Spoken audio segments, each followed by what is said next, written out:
tenido recientemente conversaciones con representantes del gobierno de los Estados Unidos. Estas conversaciones han estado orientadas a buscar soluciones por la vía del diálogo a las diferencias bilaterales que tenemos entre las dos naciones. Well, folks, we've known this day was coming ever since the toppling of Maduro, but it is now all but official that the Cuban communist regime is effectively over. The revolution has proven to be an abject failure some 60 years later, and the political leadership of that country is finally signaling they may be ready to going back under the American sphere of influence, existing once again as an informal colony of the United States, much like Venezuela, if you want to see it that way. And just to be clear, I don't use that term in a bad way, because I think contrary to leftists who love to throw out these buzzwords like anti-imperialism and international law. No, it's just the simple reality, if we were to be honest adults about this, that bigger nations will always influence smaller nations, and if you're a smaller nation, it's simply a question of whose sphere of influence do you want to exist under. One of the big left-wing myths of the 20th and 21st century was that countries like Cuba or Venezuela were ever all that independent. Now, of course, they drove out America, claiming they don't want anything to do with business ties or influence anymore, but obviously the very moment that they adopt these nationalistic but ultimately failed left-wing economic systems and steal a bunch of American assets but then realize they don't know what to do with them, they can't run their own functioning economy. What happened in the case of Cuba? They just sold out to Russia. They were a failed state that was propped up by Russian foreign aid instead of American business investment. What a big difference, by the way. It doesn't make you any more independent as a country.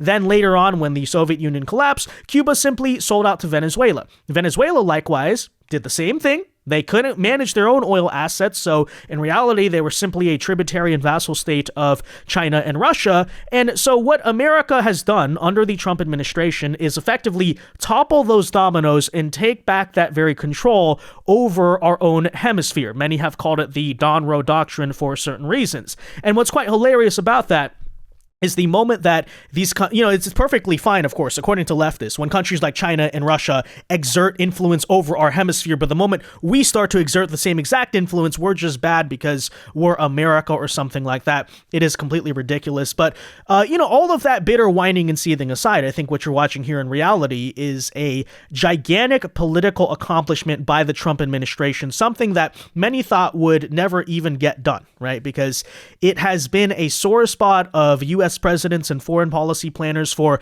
literally 6 decades now of what to do over the Cuba question. JFK, of course, kind of tried to solve it, but I would argue ultimately failed. He botched the Bay of Pigs. He basically stood down after the Cuban Missile Crisis, made an informal treaty with the Soviet Union. Many people even thought that after the Cold War, that would be the time when Cuba finally went down. Of course, Venezuela bailed them out. The failed Obama strategy of appeasement was clearly not effective, as you could see.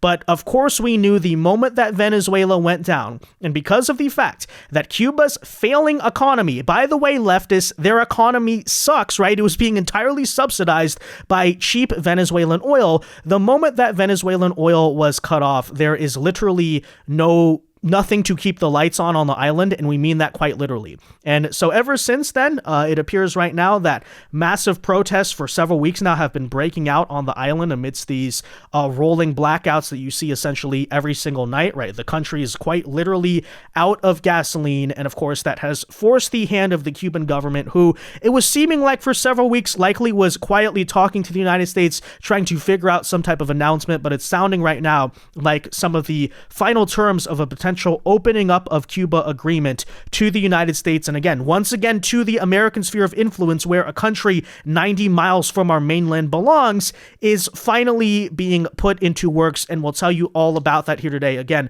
both what the Cuban regime is currently saying, and I will state they're not being all that quiet about the fact that, okay, like, we just want to talk with the United States. We're pretty desperate right now, and what that all means. So let's get into all of it, guys. First, though, do us a favor. If you enjoy our content, make sure you hit that like button down below. Subscribe to the channel if you are new. We greatly appreciate the support, but it also ensures that you can stay up to date with all of the latest news and coverage. And that said, So we've been seeing these protests for weeks now, especially at night. Again, this is no surprise. The people in Cuba don't have gasoline. They don't have electricity. Very soon, that will likely impact the food supply. It's a dire situation. And of course, they're protesting. They're even rioting in many cases. But of course, you might see the excuses by some leftists that, well, it's not a protest against the communist regime. It's just because there's an economic issue or, food shortages. By the way, they said the same thing about the anti-regime protests that were taking place in Iran. Well, I think last night these very protesters greatly undermined that argument when they not only took to the streets, but directly took action against a Communist Party headquarters. Take a look at this in the northern region of Ciego de Avila and directly set fire to it, as you can see right there.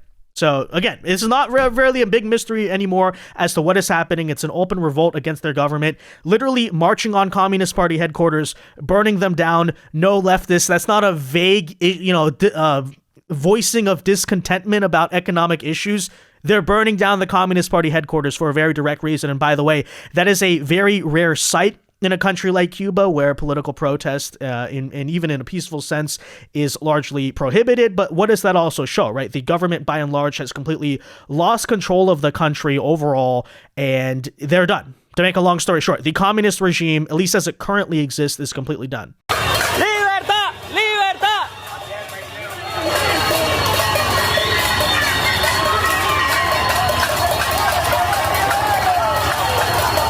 And I just want to make it really clear to everyone, in the particular case of Cuba, there's quite literally nothing their government can do about this. I don't think that the solution of mere political repression will work like it perhaps did in the past, because political repression is not going to magically make there be food or electricity or gas or fuel or any resources on the island.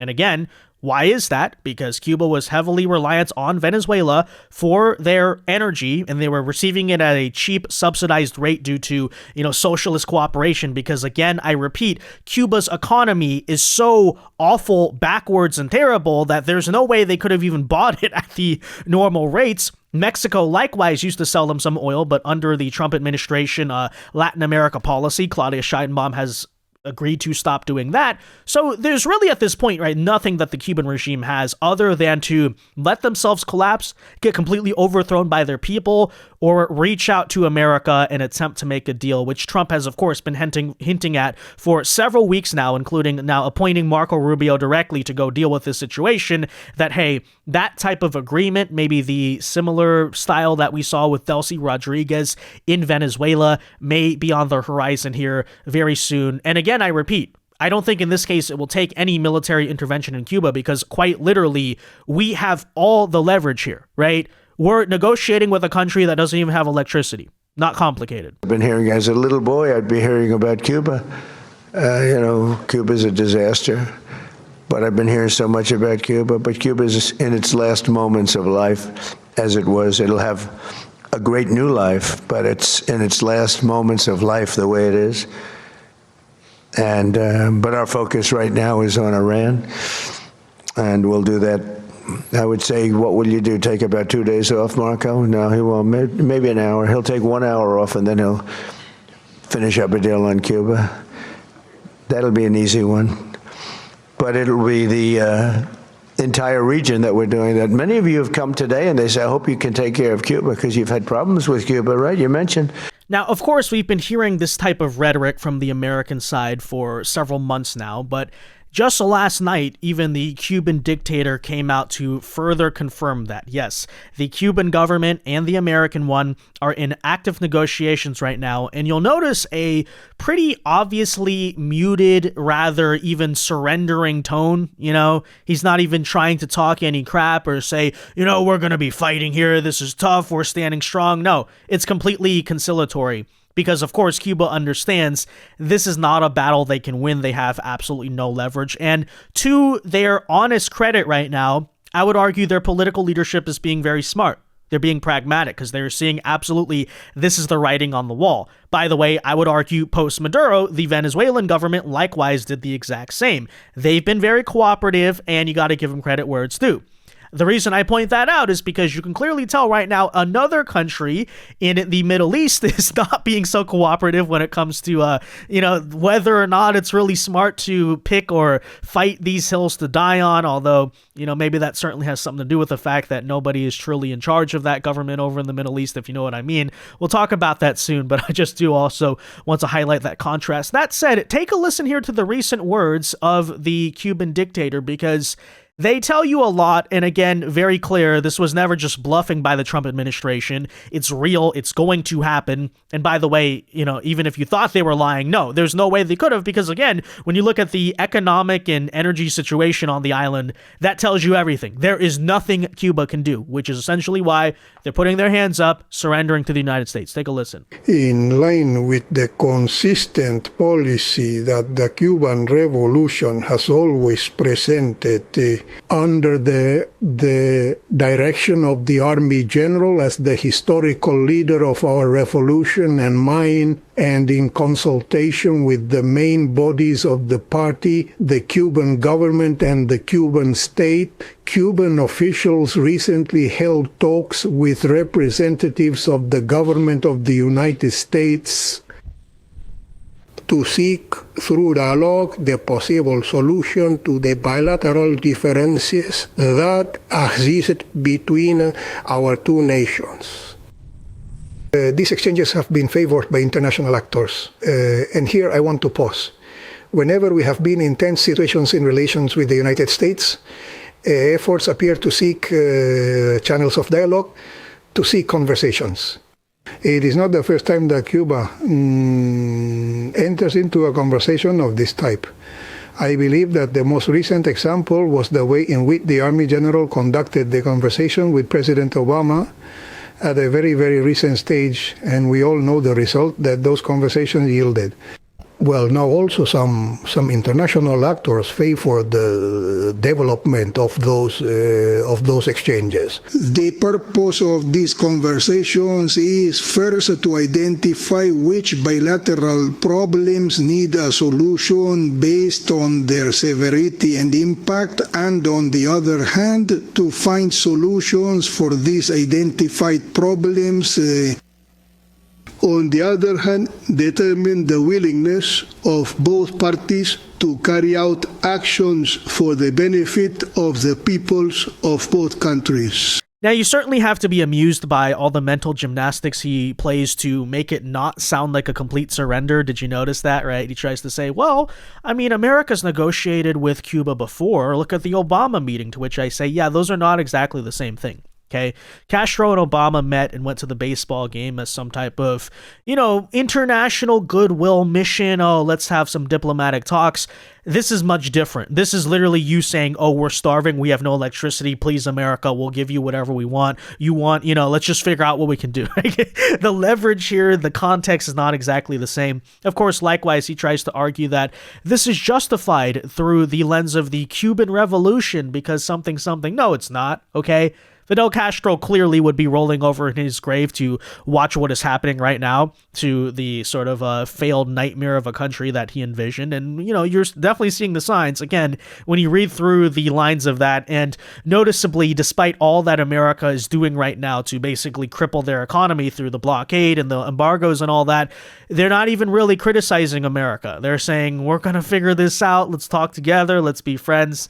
Yeah, again, very telling, very clear what was going to happen here. And that was followed up today by this announcement out of the media that apparently the Cuban government is expected to announce as early as next week economic reforms. Oh, here we go. So this is essentially what, right? Transitioning off of the Marxist-Leninist economic system that, of course, Castro implemented in the country. And I will reiterate, was a complete and abject failure. I know that a lot of leftists like to argue that, well, Cuba is only an economically failing country because America has the embargo on them, to which I say, wait a minute, wasn't your entire gripe to begin with the fact that America was being quote-unquote imperialistic by investing and having all these business ties within Cuba? You drove that out, you nationalized it yourself according to your own left-wing ideology. Oh, now the people are in charge of the country. Shouldn't that have been a workers' paradise? But now suddenly you say, oh, oh, because capitalist countries like America aren't doing trade with the communist countries, that's why the communist countries collapse. Oh, so you mean to tell me that your beloved utopian system requires like capitalist countries to succeed? And by the way, as I brought up in the beginning, right, Cuba for the next several decades was being propped up heavily by Soviet aid, and when that collapsed, what do they have to show for it, right? What did they build? It's very telling that your system is supposedly so perfect it can only rely on essentially other people giving you free bailouts, right? But okay, all of that's besides the point. Again, what are these economic reforms? What exactly does it mean? Well, to allow Cuban Americans living in South Florida and elsewhere in the U.S. and around the world to invest and own private businesses on the island. So what does that essentially mean? After, of course, that entire revolution saying, oh, we don't want American investment on our island anymore, now they're once again opening to what basically is, yes, U.S. foreign investment, which obviously will make America money, much like Venezuela, right? We're going to get a return on our investment, but likewise is going to be an enormous benefit to the Cuban people because I will repeat, their economic system just straight up sucks. It's completely inefficient. It's terrible. That's why they're broke. That's why they have no money. So I would point out this is also something that's going to benefit the citizens. Now, you can call it imperialism, colonialism, whatever you want. Again, I'm just stating it's sort of a geopolitical reality here. Cuba used to be under the American sphere of influence since the 1890s. They decided they didn't want to do that anymore. And ever since, as you can tell, has the country gotten better or worse?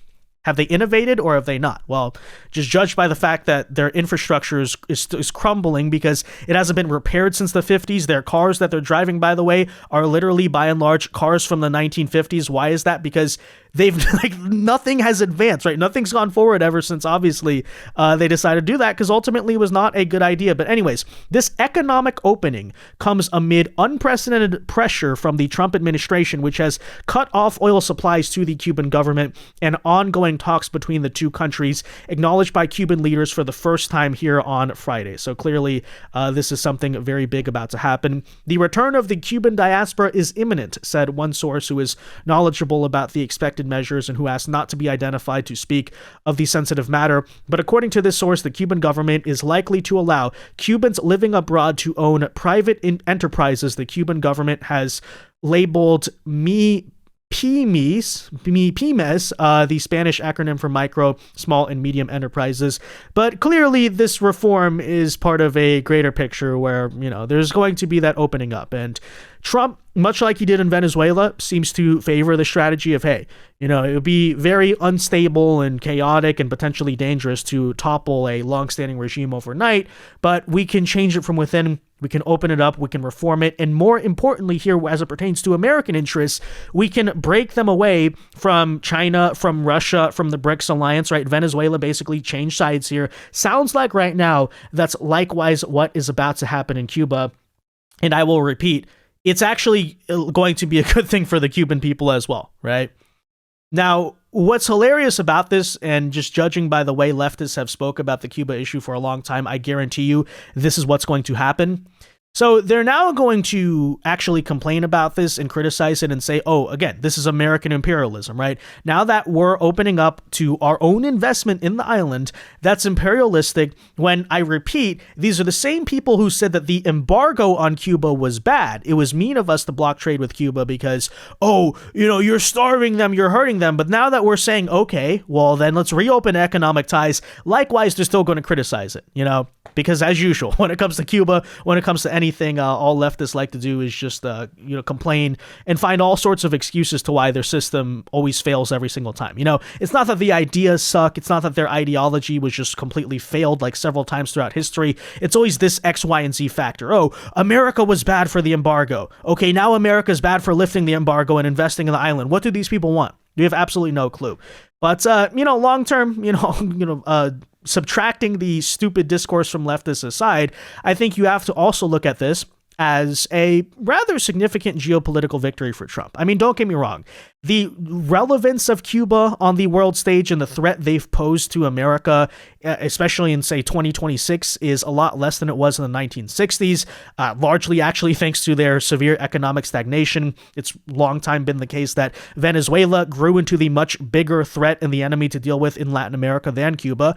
But this is still to say, I mean, sure, Cuba, again, not as big of a problem as they were during the Cold War, but still, let's not forget, just a couple of years ago, at the height of Russia-Ukraine tensions, Russia started parking warships in the harbors of Cuba, right? So keep in mind, this is a country still, again, you know, not really the world order of back then, but still remaining sort of on the side of the China-Russia-BRICS alliance. And I will still say to this day, sure, again, not as big of a threat, but it is still a mildly significant national security threat that we have this hostile, Eastern-aligned Marxist regime just 90 miles from our shore.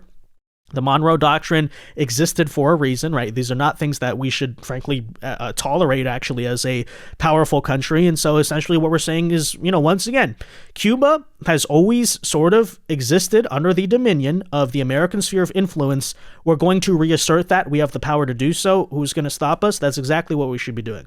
So obviously a great thing for the Cuban people, but likewise, I reject all these claims that, oh, it's bad because it's imperialism or something like that. No, this is our sphere of influence, right? This is what we're going to do. And again, if you don't think China was trying to influence Cuba, you don't think Russia was trying to influence Cuba, Venezuela, you're just very naive about it. But anyways, that said, guys, there's our current updates. We'll let you know more probably in the coming weeks here, because I don't think the Cuba situation is yet over, but very clear where this is all headed. Again, I repeat, it was an inevitability from the moment Maduro went down. But that said, let me know your thoughts. Be sure to leave a like on this video, subscribe to the channel if you are new, and until next time, God bless and peace.